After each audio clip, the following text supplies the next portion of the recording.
संक्षिप्त योग रामायण. मूळ इंग्रजी लेखक पराग विजय गंधे. मराठी अनुवाद दिलीप अंबिके व डॉक्टर पुष्पलता इनामदार.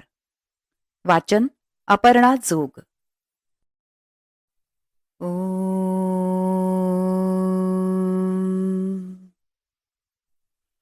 श्रीराम श्रीराम श्रीराम. भाग 45. श्रोते हो, यापूर्वीच्या 43व्या आणि 44व्या भागात आपण रावणाचा पुत्र इंद्रजित या रामायणातल्या एका प्रमुख पात्राच्या संदर्भात अनेक गोष्टी जाणून घेतल्या. आजच्या भागात त्या पुढची कथा ऐकूया. रावणाच्या पराक्रमाची पराकाष्ठा आणि त्याचा शेवट याबद्दल जाणून घेऊया. इंद्रजिताच्या मृत्यूची बातमी रावणाने ऐकल्यावर तो रागाने बेफाम झाला. युद्धकांडातल्या 92व्या सर्गातल्या 44व्या श्लोकात त्याने सीतेला ठार करून इंद्रजिताच्या वधाचा सूड घ्यायचं ठरवलं. तेषां संजल्पमानानाम् अशोकवनिकां गताम् अभिदुद्राव वैदेहीं रावणः क्रोधमूर्छिताः. अर्थात इतर राक्षस असं बोलत असतानाच क्रोधाने उत्तेजित झालेला रावण अशोक उपवनात आला आणि तिथे बंदिवासात असलेल्या सीतेकडे तिला मारून टाकण्यासाठी म्हणून तिच्याकडे धावला. युद्धकांडातल्याच 92व्या सर्गातल्याच 64व्या श्लोकात सुदैवाने रावणाचा मंत्री सुपार्श्व याने रावणाला सीतेला ठार करण्यापासून थोपवलं. तो म्हणाला, श्रीरामाला ठार करून सीतेला जिंकून घे. ही पहिलीच वेळ अशी असेल की रावणाच्या चांगल्या स्वभावाच्या मंत्र्याने दिलेला सल्ला रावणाने ऐकला आणि पाळलाही. हंतुमिच्छसि वैदेही क्रोधात् धर्ममपास्यहि वेदविद्याव्रतस्नातः स्वकर्म निरतः सदा. याचा अर्थ असा की सुपार्श्व रावणाला सांगतो की हे राजन, तू वेदाभ्यास केलेला आहेस आणि नेहमी कर्तव्य कर्मही करत आहेस. असं असूनही तू क्रोधाच्या आहारी जाऊन आणि धर्माचा त्याग करून सीतेचा वध करू पाहतोयस. युद्धकांडातल्याच 94व्या सर्गातल्या 6व्या श्लोकात रावण राक्षस सैन्य रणांगणावर पाठवतो आणि याच 94व्या सर्गातल्या 18व्या श्लोकात असा उल्लेख आहे की लगेचच श्रीराम युद्धासाठी येतो. त्यानंतरच्या 21व्या श्लोकात श्रीराम राक्षसांना मारतो, पण राक्षसांना श्रीराम दिसत नाही आणि राक्षसच एकमेकांना ठार करतात. युद्धकांडातल्या 94व्या सर्गातल्या 23व्या श्लोकात राक्षसांना पुन्हा श्रीराम दिसत नाही, जसं इंद्रियांमध्ये असलेल्या त्यांच्या आत्म्याला प्राणी बघू शकत नाहीत. प्रहरंत शरीरेषु न ते पश्यन्ति राघवम् इंद्रियार्थेषु तिष्ठन्तं भूतात्मानमिव प्रजाः. म्हणजेच जसं राक्षसांना त्यांच्या शरीरावर बाण मारताना श्रीराम दिसला नाही, तसंच सृष्टीतले प्राणी त्यांच्या इंद्रियांमध्ये असलेल्या त्यांच्या आत्म्याला पाहू शकत नाहीत.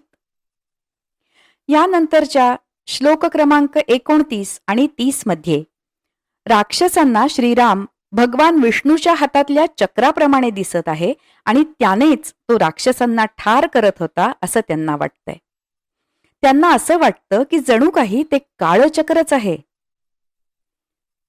यानंतरच्याच युद्धकांडातल्या 94व्या सर्गातल्या 33व्या श्लोकात युद्धात पहिल्यांदाच आपल्याला समजतं की श्रीरामाने अनेक राक्षस, हत्ती, घोडे, रथ यांचा नाश केलाय.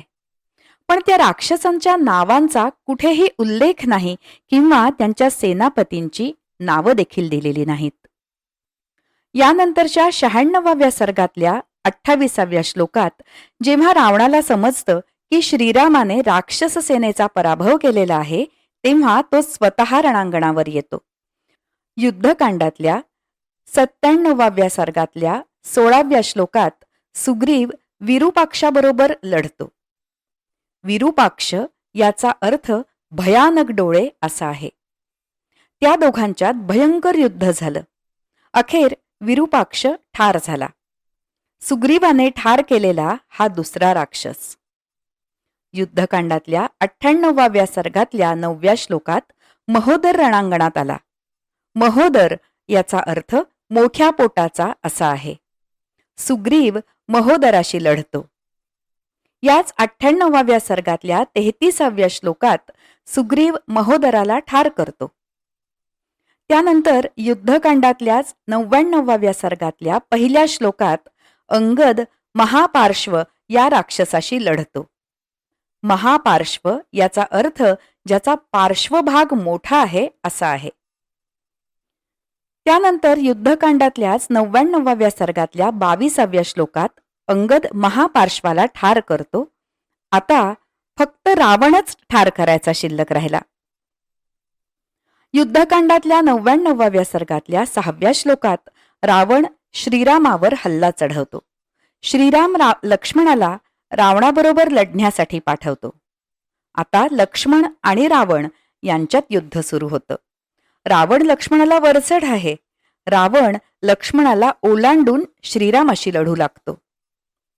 युद्धकांडातल्या 100व्या सर्गातल्या श्लोक क्रमांक 1 ते श्लोक क्रमांक 18 पर्यंत श्रीराम, लक्ष्मण आणि विभीषण रावणाशी युद्ध करतात असा उल्लेख आहे.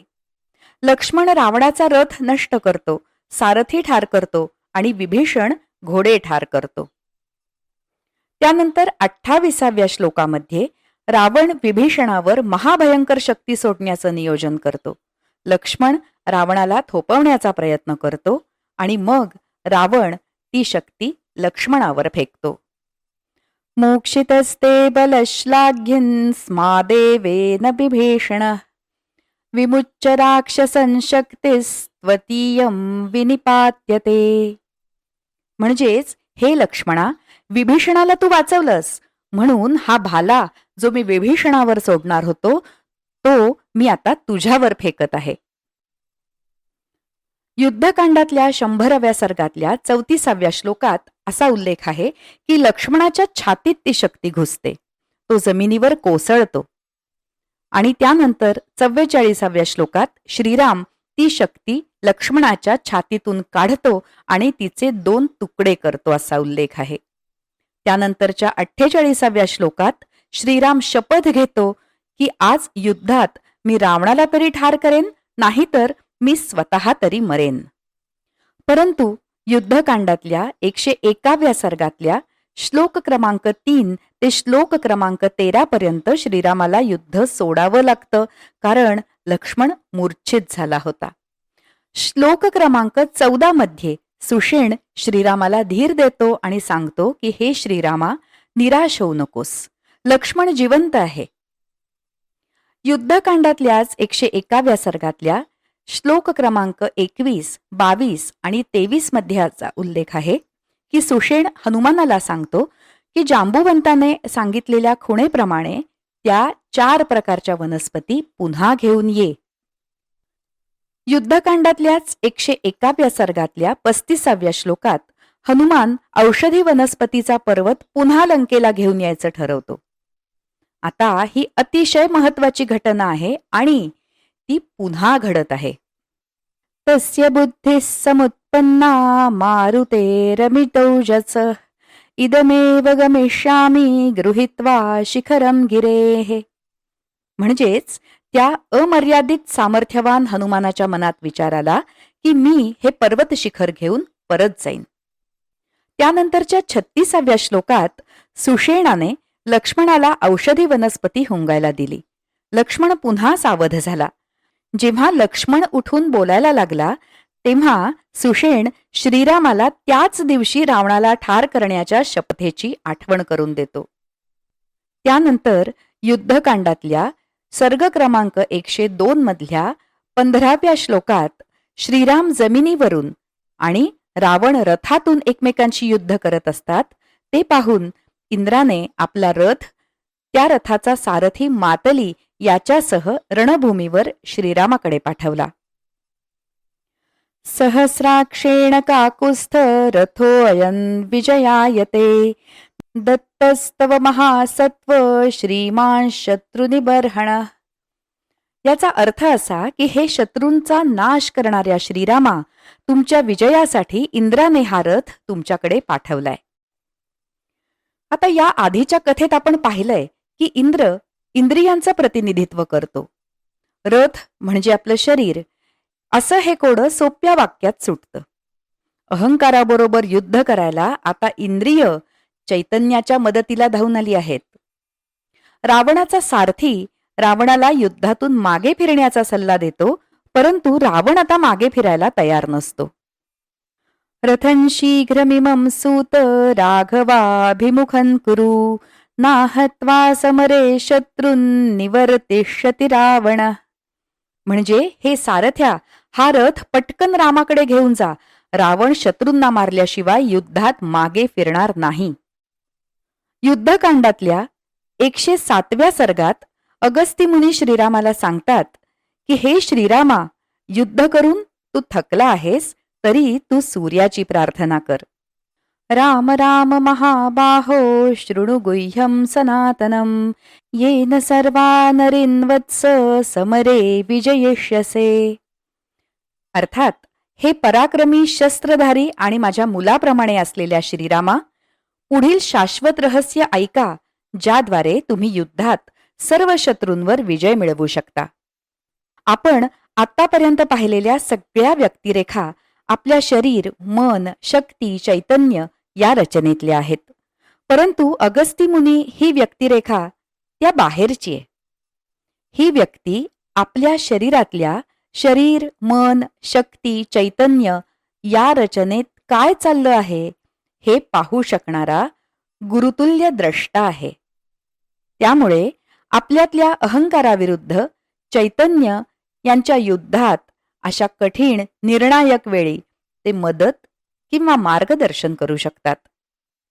युद्धकांडातल्या 105व्या सर्गात अगस्ती ऋषी सूर्य म्हणजे भगवान ब्रह्मदेव, भगवान विष्णू आणि भगवान शिव आहेत असं सांगून सूर्यस्तुती करतात.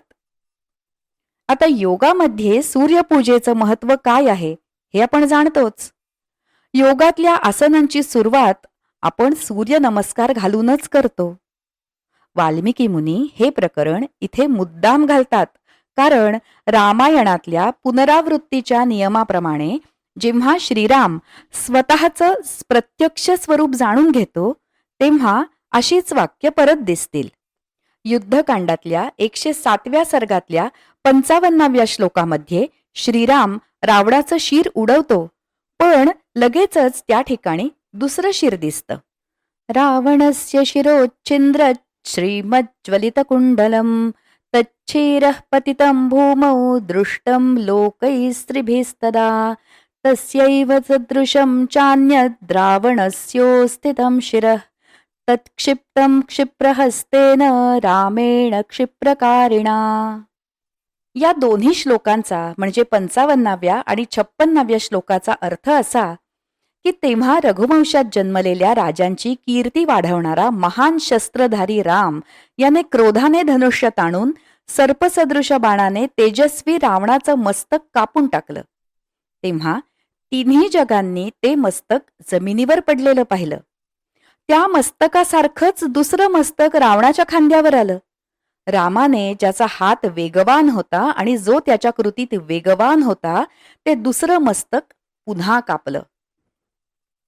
श्रीरामाने शेकडो मस्तकं तोडली तरी प्रत्येक वेळी तिथे नवीन मस्तक तयार होत असे. अशी ही लढाई 7 दिवस चालली. त्यात क्षणभर सुद्धा विश्रांती नव्हती.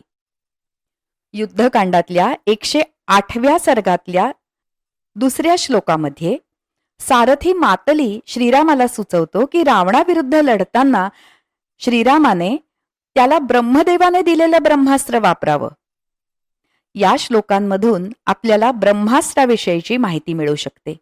ही माहिती आपल्याला सांगते की त्याला पक्ष्यांप्रमाणे पिसं आहेत, जे वायू तत्वाकडे निर्देश करतं. त्याच्या टोकाला आग आहे ते पर्वतासारखं जड आहे, जे पृथ्वी तत्वाकडे निर्देश करतं आणि त्याचं शरीर आकाश तत्वापासून बनलेलं आहे. या सगळ्या वर्णनावरून असं दिसतं की वाल्मिकी मुनींना असं म्हणायचं आहे की त्यात पाणी सोडून इतर सर्व मूलतत्व भरून ब्रह्मास्त्राची निर्मिती केली आहे. युद्धकांडातल्या 108व्या सर्गातल्या 7व्या श्लोकात ते सांगतात की या अस्त्रात 5ही मूलतत्वांचा समावेश केलेला आहे आणि त्याच्यामध्ये सूर्यप्रकाशाचीही ताकद आहे. यस्य वाजेषु पवनः फले पावक भास्करौ शरीरम आकाशम मयम गौरवे मेरुमंदरौ जाज्वल्यमानं वपुषा सुपुंखम हेमभूषितं तेजसा सर्वभूतानां कृतं भास्करवर्चसं. या 6व्या आणि 7व्या श्लोकाचा अर्थ असा आहे, त्याच्या पंखांमध्ये वारा स्थापित झाला होता. त्याच्या शेवटच्या बिंदूमध्ये अग्नी आहे. त्याच्या जडपणात मेरू आणि मंदार पर्वत होते. त्याचा आकार आकाश तत्वापासून बनलेला होता. तो सोन्याने सजवल्याप्रमाणे चमकत होता. ते 5ही मूलतत्वांच्या प्रभावाने आणि सूर्याच्या प्रकाशमय शक्तीने बनलेले होते. आता आपल्याला हे माहितीये की आपलं शरीर शक्ती आणि चैतन्य यांनी बनलंय. त्या शक्तीने पंचमहाभूते निर्माण केली आहेत. आपलं शरीर त्या पंचतत्वांच्या मिश्रणाने तयार झालेलं आहे. युद्धकांडातल्या 105व्या सर्गात अगस्ती मुनींनी सूर्याला ब्रह्मदेव असं संबोधलं आहे. म्हणून ब्रह्मास्त्राची सूर्याची प्रकाशमय शक्ती आपल्याला ब्रह्मदेवांपर्यंत किंवा चैतन्यापर्यंत घेऊन जाते. अशा प्रकारे ब्रह्मास्त्राचा वापर करून म्हणजेच आपलं शरीर, मन आणि शक्ती या सगळ्यांचा वापर करून श्रीराम अथवा उच्च चैतन्य जेव्हा आपल्या शरीरातल्या दृश्य किंवा अदृश्य तंतू आणि मनातल्या उघड किंवा सुप्त विचार आणि उच्च चैतन्याने भारून टाकतो, तेव्हा अहंकाराला लपायला कणभर सुद्धा जागा उरत नाही आणि तो पूर्णपणे पराभूत होतो. आत्तापर्यंत झालेल्या विष्णूच्या 6 अवतारातल्या कथांमधून चैतन्याने अहंकारावर मात केली. इथून पुढच्या 2 अवतारांमध्ये सुद्धा त्यावर मात होईल. परंतु भगवान विष्णूच्या या 7व्या म्हणजे श्रीरामाच्या अवतारात अहंकाराचा पराभव होणारी ही कथा वेगळी आणि क्वचितच दिसणारी आहे. युद्धकांडातल्या 108व्या सर्गातल्या 18व्या श्लोकात ब्रह्मदेवाने दिलेला अग्निस्वरूप तेजस्वी बाण रावणाच्या छातीत घुसला आणि त्याची छाती विदीर्ण झाली. संविसृष्टो महावेग शरीरांतकर शर छेदहृदयं तस्य रावणस्य दुरात्मनः. म्हणजेच अतिशय वेगाने निघालेल्या आणि शरीराचा नाश करण्यास सक्षम असलेल्या त्या बाणाने त्या दुष्ट मनाच्या रावणाचं हृदय फाडून टाकलं. रामायणाच्या इतर आवृत्तींमध्ये श्रीराम रावणाच्या पोटात बाण मारतो असं सांगितलंय. जरी श्रीरामाने रावणाची शेकडो मस्तकं उडवली तरी प्रत्येक वेळेला तिथे नवीन मस्तक येत असे. वाल्मिकी मुनींनी इथे स्पष्ट सूचना दिली आहे की अहंकारावर नुसत्या विचारांनी मात करायचा प्रयत्न केला तर चैतन्य अहंकाराचा नाश करू शकत नाही. आपल्याला हे माहितीये की मीच कसा बरोबर आहे हे सिद्ध करायला अहंकार अनेक कारणं देतो. अहंकाराशी लढाई म्हणजे डोक्याने डोक्याशी लढाई. म्हणजेच अहंकाराला पराभूत करण्यासाठी तार्किक कारणं पुढे करणं. एखाद्या वेळी अहंकार लढाईत हरेल म्हणजे एखादा मुद्दा हरेल सुद्धा, पण तो कारण द्यायचं बंद करणार नाही आणि आणखी कारण पुढे देणारच. एक कारण हरलं तर दुसरं कारण, तेही हरलं तर मग आणखीन एक नवीन कारण. प्रत्येक वेळेला लढाई. रावणाचं म्हणजे अहंकाराचं एक मस्तक तुटलं तरी दुसरं मस्तक डोकं वर काढतं. त्याला हरवण्यासाठी श्रीरामाला त्याच्या छातीत किंवा पोटात बाण मारावा लागला. याचा अर्थ त्याच्या शक्तीचा स्रोत समूळ नष्ट करायला लागला. आपला अहंकार म्हणजे बागेतल्या तणासारखा आहे. ते कितीही काढलं तरी पुन्हा पुन्हा उगवतच असतं. ते मुळापासून पूर्ण उपटून काढलं तरच ते कायमचं नाहीसं होतं. तसंच अहंकाराचं आहे. आत्ता सांगितलेल्या ब्रह्मास्त्राच्या वापराप्रमाणे त्याला आपल्यातून पूर्णपणे काढून टाकायला हवं. युद्धकांडातल्या 109व्या सर्गातल्या 25व्या श्लोकात श्रीराम विभीषणाला रावणाचा अंत्यविधी करायला सांगतो. श्रीराम त्याला सांगतो की मृत्यूबरोबर त्याच्यासोबतचं वैरही संपलं. श्रीराम विभीषणाला सांगतो की रावण हा तुझ्या इतकाच माझाही आहे. मरणांतानि वैराणी निवृत्तम न प्रयोजनम क्रियतामस्य संस्कारो ममाप्येष यथा तव. म्हणजेच शत्रुत्वाचा अंत मृत्यूने होतो. आपला उद्देश पूर्ण झाला आहे. त्याच्या पार्थिवावर आता अंत्यसंस्कार होऊ दे. तो जितका तुझा आहे तितकाच तो माझा पण आहे. रामायणाच्या इतर आवृत्तींमध्ये रावणाची आत्मज्योत श्रीरामामध्ये विलीन झाली याचा अर्थ अहंकार चैतन्यात विलीन झाला असं सांगितलंय. वाल्मिकी ऋषी फक्त तो तुझ्यासारखाच माझा आहे यावर सोडून देतात. आता याचं कारण असू शकतं असं की श्रीरामाने अद्याप त्याचं वास्तविक देवस्वरूप धारण केलेलं नाही. या विवेचनानंतर भाग 45 थांबवूया. भाग 45 संपला.